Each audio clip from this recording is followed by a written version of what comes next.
Hey everyone. Welcome back to Anime Dreams. Glad to have you here on my YouTube channel.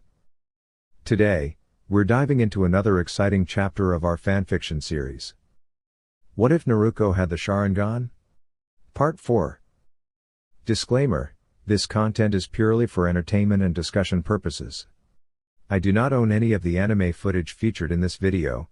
Full credit goes to the original creators and copyright holders. Alright, let's jump right in. The structure was little more than a dilapidated shack, roughly 30 meters by 30 meters, featuring 2 modest bedrooms and a single worn-out rug atop a floor of splintering oak. The surface bore stains, perhaps remnants of past conflicts, and was littered with nutshells. Inside, Suika sat at the bar, his brow twitching in irritation. Behind him, an elderly man chuckled, flanked by 2 women. Suika's heightened senses urged him to turn around as he heard the distinct rustling of fabric. Alright, that's enough, Suika declared, rising abruptly from his seat. With swift precision, he seized the bartender by the collar, flipping him over the counter. The unfortunate man crashed against a wooden pillar before hitting the floor, only to be lifted again and slammed into a table. Please. Stop. The bartender murmured weakly, his voice barely audible. Tsunade Senju. Where is she? Suika demanded. Tsunade?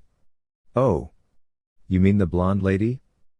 Suika's grip tightened as he hoisted the bartender once more, this time bringing him down with enough force to split the table in half. The man groaned, slumped against an iron support beam. What did you just call her? Suika's voice was dangerously low. I'm sorry. What do you want to know? The bartender stammered, eyes filled with fear. Where is she? And while you're at it, where do you keep your valuables? Suika asked, subtly applying more pressure, causing the bartender to wince. She's in the Tanzaku quarters. And the vault, it's underground. The bartender admitted. Appreciate it. Suika smirked before dropping the man unceremoniously. Suika, was that really necessary? Jiraiya sighed as a few patrons hurried out of the establishment.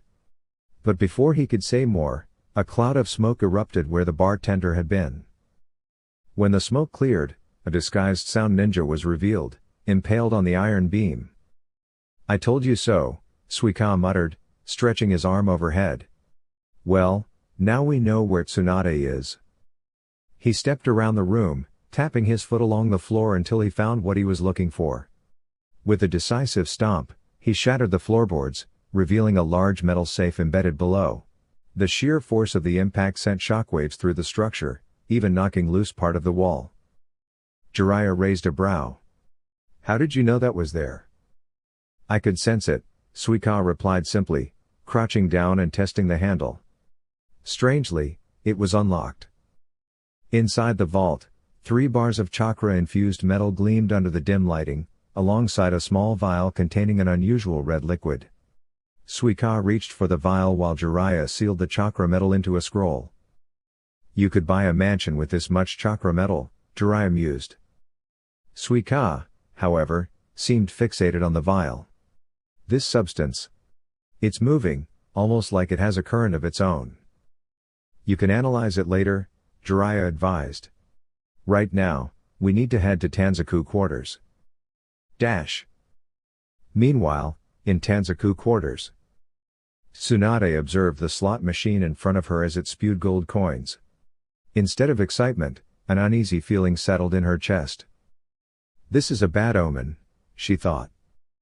Beside her, a young woman with black hair, fair skin, and dressed in a blue kimono bent down slightly, cradling a small pig in her arms.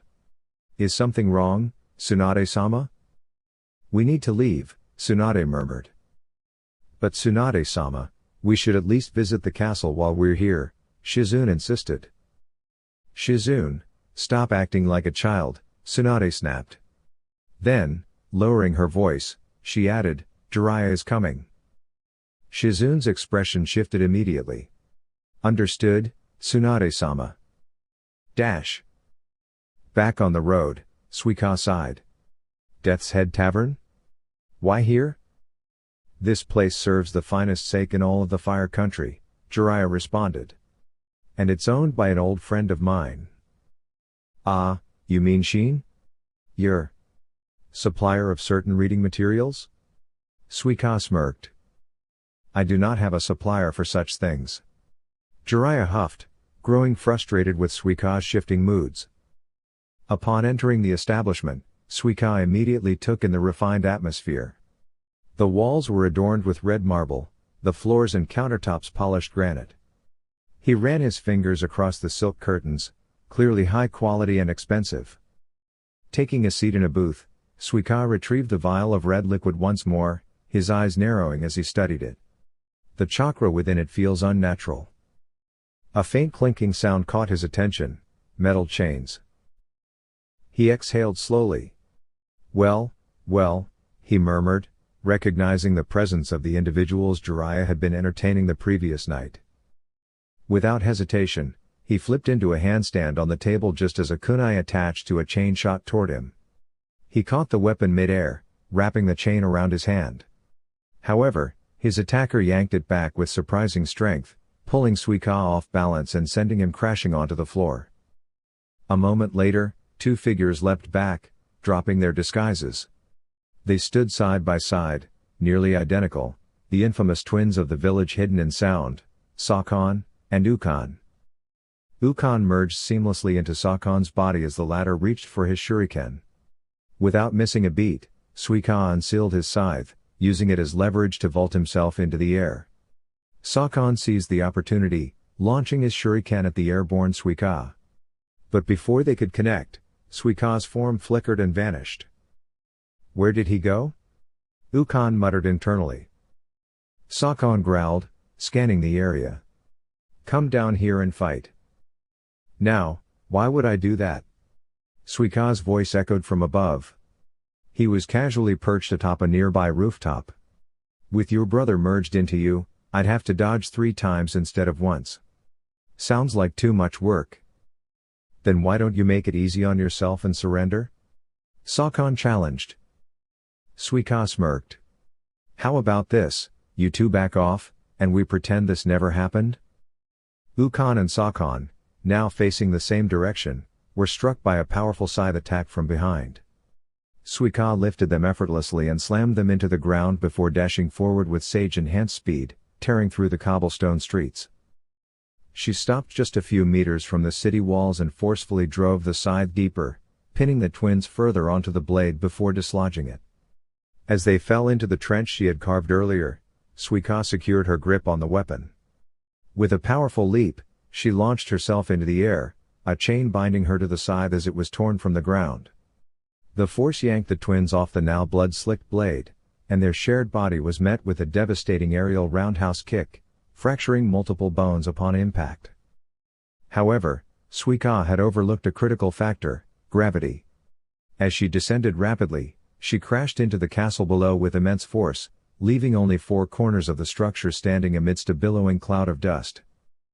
Jiraiya and the recently located Tsunade rushed through the historic site, only to find Suika sprawled in an unnatural position, her body twisted in ways that no human, animal, or even formless being should ever be. Surrounding her was shattered glass spread across a square foot, with crimson fluid flowing over her skin and seeping into it, forming the word Kakuja in an intricate, heavily stylized script. What in the world? Tsunade muttered in shock.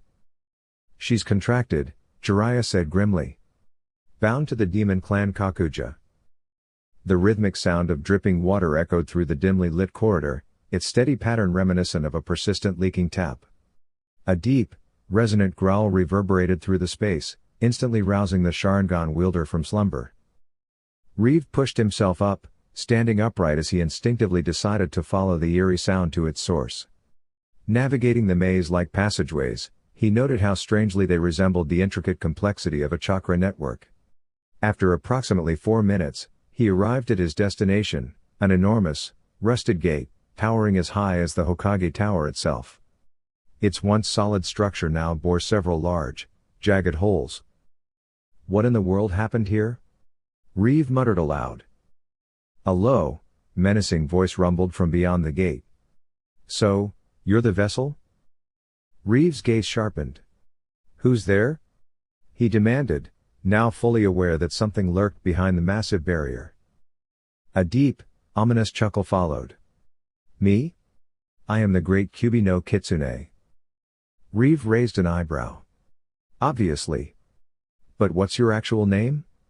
He asked nonchalantly, catching the beast off guard. The fox's eyes gleamed. And why does that matter to you? Reeve offered a small shrug. I figured it would be good to finally get to know the entity that has put a target on my back. Anyway, I'm Reeve, nice to meet you.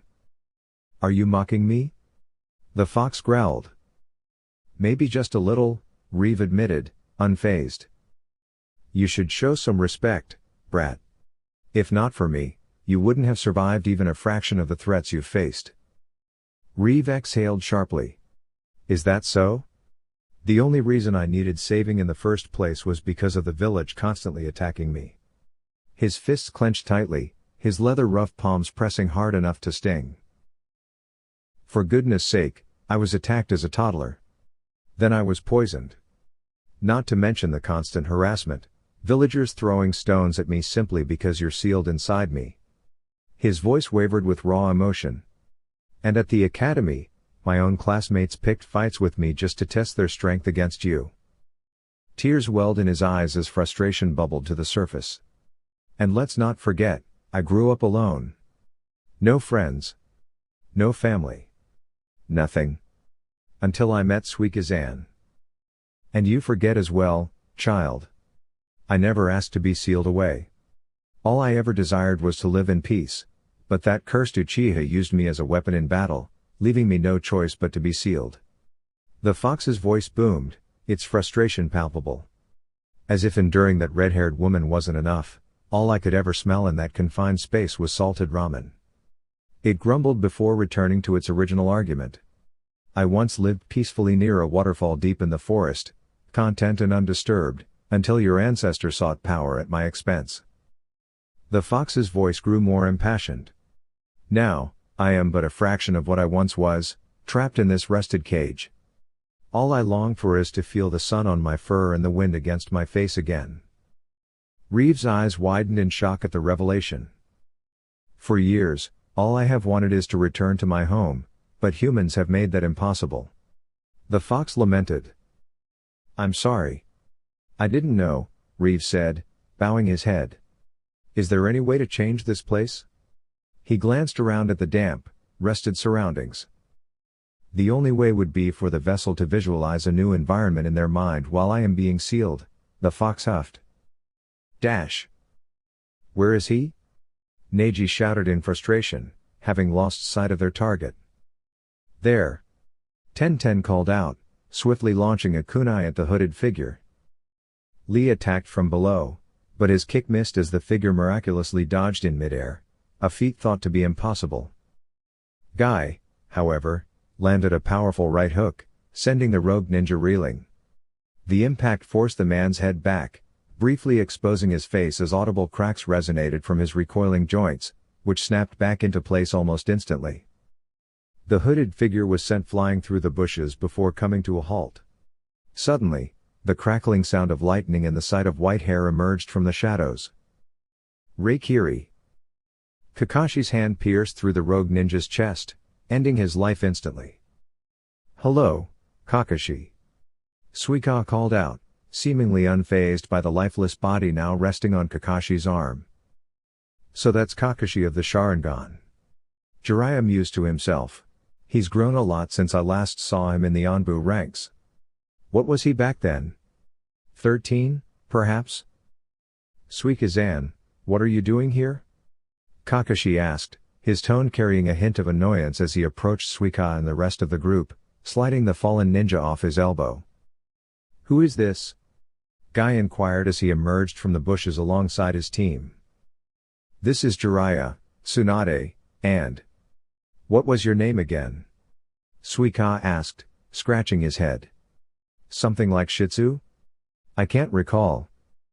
Lady Tsunade. Kakashi and Guy exclaimed in unison. Am I just a third wheel here? Jiraiya grumbled. It certainly looks that way, Tsunade responded with a smirk.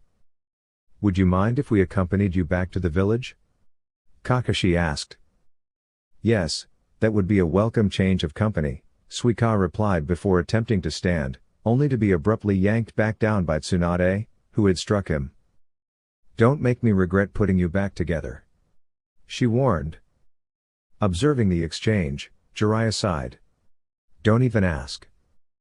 Very well, Guy replied, likely the only one willing to acknowledge the situation, followed by Lee's enthusiastic Yosh. Dash. So, is there any way you can leave without harming me? Reeve asked, now sitting cross-legged in front of the cage. I'm afraid not. But why are you asking so many questions? The fox inquired. Just because you're a demon doesn't mean I can't talk to you, Reeve replied, feigning hurt. Dash. What happened here? Tsunade asked in shock as she entered the village, noting the extensive reconstruction efforts still underway. We were attacked by Sound Ninja about 2 months ago, Neji responded. Tsunade remained silent for a moment before turning to the silver-haired shinobi beside her. Kakashi, you look like you have something on your mind. What is it? Kakashi exhaled heavily before responding. My son was critically injured in the attack. He and his squad managed to save both the Kazekage and the Hokage, but he was struck by Tsukuyomi. The doctors estimate that he has about 3 months before he succumbs to brain death. And I keep saying that won't happen as long as he's on a nutrient drip, Suika interjected. Besides, this is the same doctor who thinks diseases can be cured by sheer willpower. Tsunade raised an eyebrow at Suika before sighing. Take me to his room, she said. Anything to get me away from this nonsense. Hey! Suika protested. You can't talk about Jiraiya like that. He promptly burst into laughter at his own joke, while Tsunade merely walked away. Inside the hospital, Kakashi and Sarah stood near the hospital bed, while Suika, somehow, had arrived first. Tsunade focused on healing Reeve, using an advanced form of the mystical palm technique specifically designed to address psychological trauma without damaging nerve tissue. As soon as Tsunade's hands ceased glowing with chakra, Reeve's heart monitor began to race, spiking from a steady 80 beats per minute to a staggering 140 in just 2 seconds.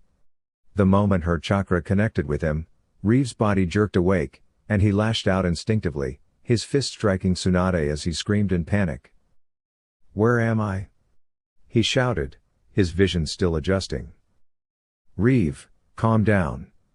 Kakashi called out, quickly grabbing his son's shoulders, only for Tsunade to deliver a firm slap to the back of his head. Tosan? Reeve asked, his hands fumbling for the familiar fabric of Kakashi's flak jacket. Yes, little ninja, it's me, Kakashi assured him, pulling Reeve into a comforting embrace. Thank you, Lady Tsunade, Sarah said gratefully, until she noticed a small trickle of blood escaping Tsunade's mouth. Oh no! Suika muttered under his breath. Suika-zan, what's the matter? Reeve inquired. You just managed to land a hit on a Sannin and even drew blood. Suika exclaimed excitedly, stepping closer to examine the slightly bloodied lip. That's impressive. My apologies, I was unaware of who had made contact with me, Reeve responded in a calm tone. There's no need to worry. The genjutsu you were placed under is quite disorienting, and your vision should return once someone clears the obstruction from your eyes. As for drawing blood. Tsunade paused before cracking her knuckles. She then gave Reeve a light tap on the forehead and smiled. Nice punch. She said cheerfully. Now, if you'll excuse me, I have other patients to attend to, Tsunade added before walking away. Reeve was assigned a week of physical therapy to regain flexibility and rebuild some of the muscle mass he had lost. During this time, Sarah was also undergoing rehabilitation for her leg. The two supported each other, cheering one another on like a pair of unspoken yet obvious friends. Since Kakashi and his team had been dispatched on a mission a few days prior, Reeve was discharged from the hospital alone. He had swapped out his usual shinobi attire for a black pair of jeans, sturdy combat boots, and a black vest, as most of his ninja gear was still at home. As expected, his walk through the village was met with stares, whispers, and the occasional insult from the villagers. One particularly bold individual even hurled a rock at him. Reeve, however, effortlessly ducked, letting the projectile sail past him, only for it to collide with a merchant, who then demanded an outrageous sum in compensation for his supposedly damaged, and very obviously fake, nose. Upon arriving home, Reeve slipped off his shoes and set them neatly in a corner before heading toward his room. However, something on the kitchen counter caught his attention, a note. "There's some money on your bed. Get yourself some new gear. P.S. I'll be back in 2 weeks. Love, To-san." Reeve sighed, rubbing the back of his head. "Just great," he muttered, exasperated. Stepping into his room, he grabbed his pair of katanas, opting to leave his signature hoodie tucked away in the cupboard. "Looks like I'm heading to Tenten's dad's shop for supplies," he thought, sighing again at the realization that it meant yet another long walk across the village. As he made his way through the streets, he instinctively searched for any sign of Wolf's chakra. However, sensing nothing, he assumed his companion was either away on a mission or simply enjoying lunch. Whispers and murmurs filled the air as villagers noticed his presence. "Why is he still here? I thought that attack would have taken care of the demon. At least something good would have come from it." Reeve had grown accustomed to these words, though each one still stung more than he would ever let show. Lost in thought, he failed to notice where he was going and accidentally bumped into someone. "Oh. I'm so sorry," he quickly apologized before realizing who he had run into. The mint-haired girl smiled at him. "It's all right. You're Reeve Hatake, right?" "Yeah, that's me," Reeve replied, his voice calm and expression unreadable. "Something wrong?" Fu asked cheerfully, tilting her head. "Nothing's wrong," he answered, though his eyes suggested otherwise. Before their conversation could continue, another rock came flying toward him. Reacting swiftly, he dodged it, only to hear an angry voice shouting nearby. "Stay away from her, you demon. If you try anything, I'll deal with you myself." A store owner bellowed, gripping a butcher's knife as if ready to throw it. Reeve's right hand instinctively reached for the Hatake family blade, which rested horizontally across his lower back with the handle positioned on his right side. His snake sword was also secured diagonally along his back, its sheath extending outward. He began unsheathing the blade, but before he could react further, Fu grabbed his hand and took off running, dragging him along with surprising speed. Reeve, caught off guard, felt heat rush to his face, though he couldn't quite understand why. After nearly 10 minutes of sprinting, they finally stopped atop an apartment building in the heart of the village. Fu turned to him, concern evident on her face. "What was that all about?" she asked, catching her breath. "Nothing, it just happens often when I'm alone. And by the way, you really shouldn't have gotten involved. Now they'll assume I have you under some sort of spell or something like that." Reeve sighed. "Maybe Suika can come up with a cover story? But that level of hostility isn't normal. We should inform the Hokage." Fu protested. "You wouldn't understand why. I usually have at least one Anbu with me, but one is currently in the hospital, and the other, I believe, though I could be mistaken, is on a mission," Reeve retorted before abruptly turning and taking off. After about 5 minutes, Reeve arrived at the shop. As he stepped inside, the chime of a bell rang, startling someone who accidentally knocked their head against a table. Tenten's head popped up from behind the counter, resembling one of those arcade games. "Hey, Reeve," she called out before rushing around the table to hug him, a rather typical greeting for her. Reeve was always momentarily surprised by her enthusiasm, but he returned the gesture, knowing she wouldn't let go otherwise. "What can I do for you?" she asked, excitement lighting up her face. "I need some gear," Reeve replied, prompting Tenten to squeal in excitement as expected. "All right. You'll probably need kunai, shuriken, and... is there anything else you'd like?" she asked, wearing the most cheerful grin, one that, no matter how small, always managed to bring a faint smile to Reeve's face. "I'll also need something to store them in," he added. After about 10 minutes of browsing, Reeve finalized his selections. He now had a dual kunai holster secured to his right thigh, capable of holding around 20 kunai. Around his waist, beneath his sword, he had 2 pouches, one on the right containing 15 shuriken and the other on the left carrying first aid supplies. As he paid for his items, Tenten's father, Hoki, entered the room wearing a blacksmith's apron. His muscular arms bore numerous scars from years of weapon testing, though while he excelled at crafting them, wielding them didn't always end as well. He had long black hair tied into a low ponytail, with streaks of white here and there, and deep brown eyes. His full beard, well-groomed and lustrous, had earned him the nickname Bardman. "Tenten, who's your friend?" he asked, his voice deep and authoritative. "This is Reeve, the one I've been telling you about," Tenten answered. "So, you're the young man referred to as the Dark Ninja, as Tenten describes you," Hoki remarked, causing Reeve to tense slightly. "If you don't mind me asking, what's the story behind your hair and nails?" Hoki inquired curiously. "It's the way my body reflects the scars of my past, sir," Reeve replied respectfully. "I see. Tenten also mentioned that you were the top of your class in taijutsu," Hoki continued, his sharp gaze assessing Reeve. "I wouldn't say that, sir.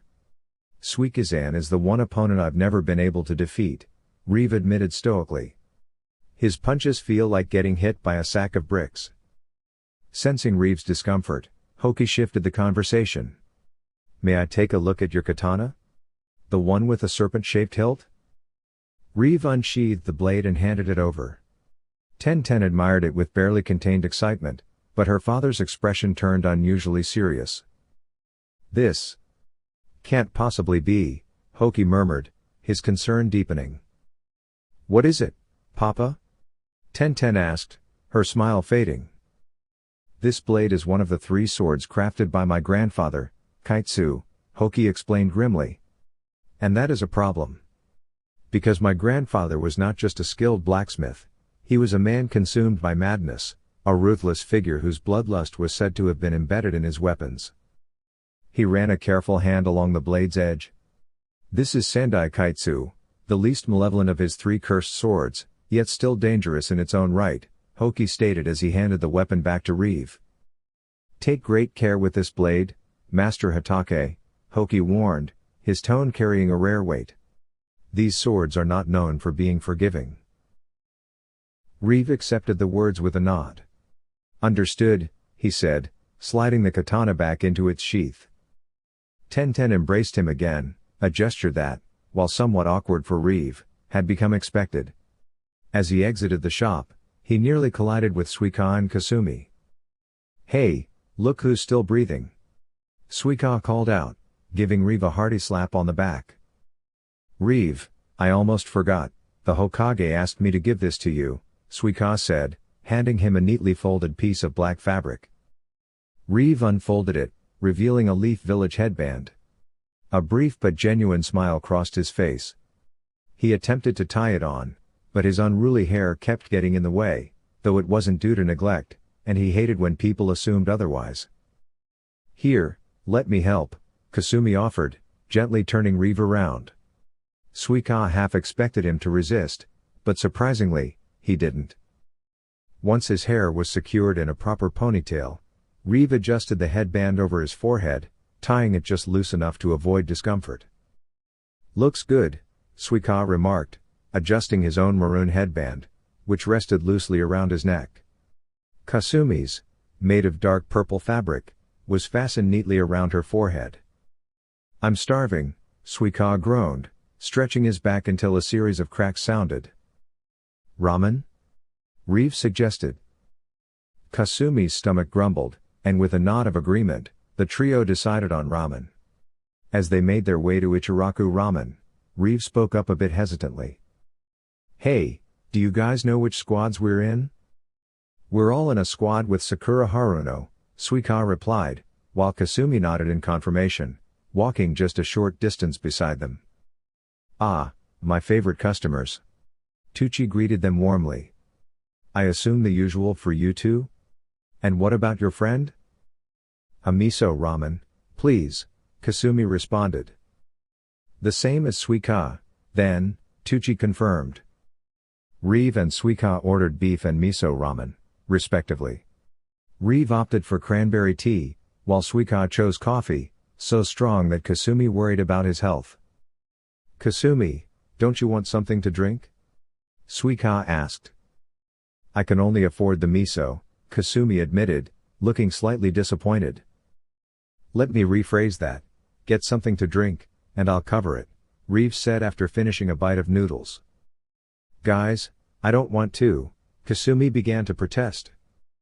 Here's some peppermint tea, dear, Tucci said, placing a cup in front of her. I didn't order that. I know. Reeve did, Tucci replied with a knowing smile. Kasumi shot Reeve a pointed glare, causing him to break into a nervous sweat. Meanwhile, Sakura happened to be passing by the shop when she spotted her 3 students. Though she hadn't initially been thrilled about teaching Jinan, here she was. With a sigh, she approached them. Hello, you 3, she greeted before wrapping an arm around Reeve and Kasumi, squeezing Suika in the middle.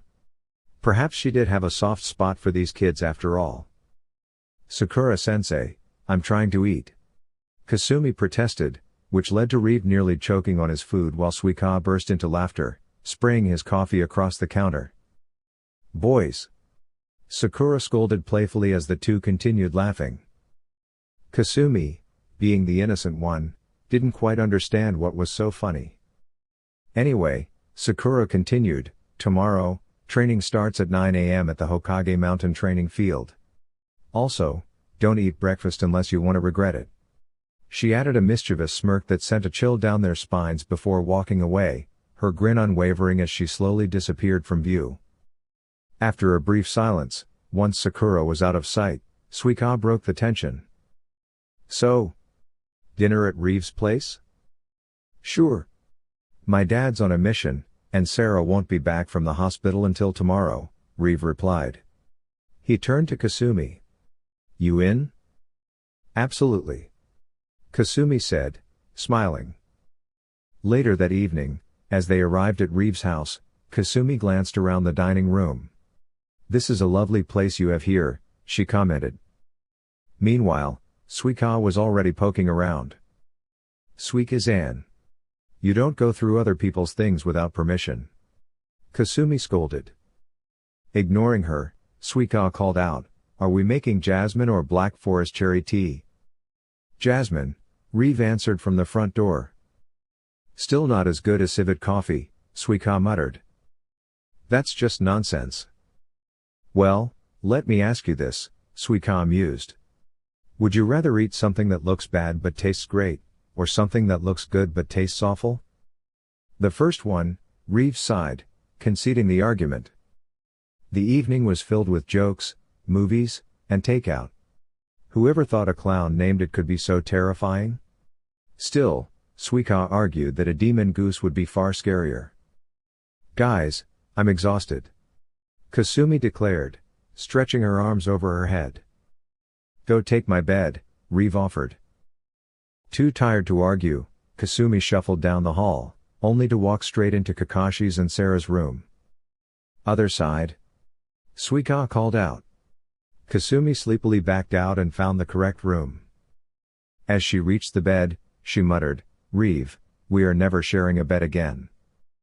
Agreed, Reeve replied without hesitation. The room was bathed in a soft moonlit glow, its walls painted a calming shade of gray. In the far left corner stood Reeve's single bed, neatly covered with pristine white sheets adorned with delicate bamboo embroidery. Across from the door, his sleek black guitar rested in the opposite corner, while a sturdy wooden dresser stood beneath the window. Atop the dresser, Reeve's carefully arranged swords gleamed faintly in the dim light. Near the entrance, a well-worn punching bag hung beside a set of weights and a weapons rack, where staffs and batons were neatly placed in their designated slots. As night fell, Suika comfortably settled on the couch as usual, while Reeve took over his parents' bed. The master bedroom was elegantly simple, featuring crisp white walls and a spacious double bed positioned against the right wall. 2 nightstands flanked the bed, offering a sense of balance and symmetry. A wardrobe stood conveniently by the door frame, directly facing the bed. On the opposite wall, a large window allowed a gentle breeze to filter through, completing the tranquil ambience. As the night deepened, they rested peacefully, undisturbed until morning. Dear YouTube family. That's all for now. If you enjoyed this content, please like, share, and subscribe to my channel. Thank you. Best regards. Anime Dreams.